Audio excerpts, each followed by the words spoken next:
Welcome back. We have been talking a lot about writing a persuasive essay. Today, we're going to take a closer look at the compare and contrast text structure to help remind you how to use this type of structure in your writing. Before we talk about the essay, let's review how to compare and contrast. First, we need at least two objects or ideas. Let's use cats as our example topic. We put these together and first describe how they are similar, like they both have noses, whiskers, and a black outline. Then we describe how they are different, like cat 1 has a tail tip but not cat 2, and cat 1's face is large while cat 2's is small, and cat 1 is short but cat 2 is tall. When we compare, we explain how two or more things are the same. So we use words like alike, identical, similar, same, resemble, and both. But when we contrast, we explain how two or more things are different. So we use words like but, differ, however, different, and while. Let's get back to our cats. Now that you're better writers, you'll move on from comparing objects to comparing ideas, like story elements. This is what the author of our mentor text did. She analyzed how the story elements in a poem called Mountains were compared to those from a passage from Emergency on the Mountain.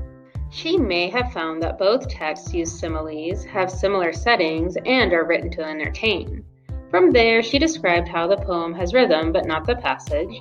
The themes in the two texts are different, and there is no dialogue in the poem, but there is dialogue in the passage.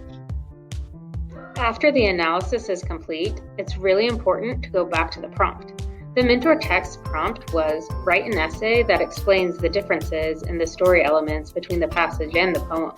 Explain the differences means the author should not focus on the similarities. She could just push these aside.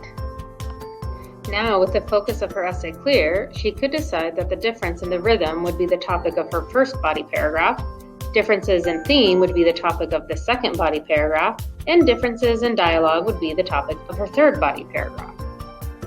Let's look at how she took this text structure into writing. Her introduction includes a thesis statement that states the claims. In the middle, the three body paragraphs use evidence and reasoning to prove the author's claims about the differences in rhythm, themes, and dialogue. Finally, the author wraps up the essay in the conclusion by restating the thesis statement. Let's recap. Use a compare and contrast text structure to analyze similarities and differences. Then include claims, evidence, and reasoning to make your writing persuasive. That's it. This is something you can do too.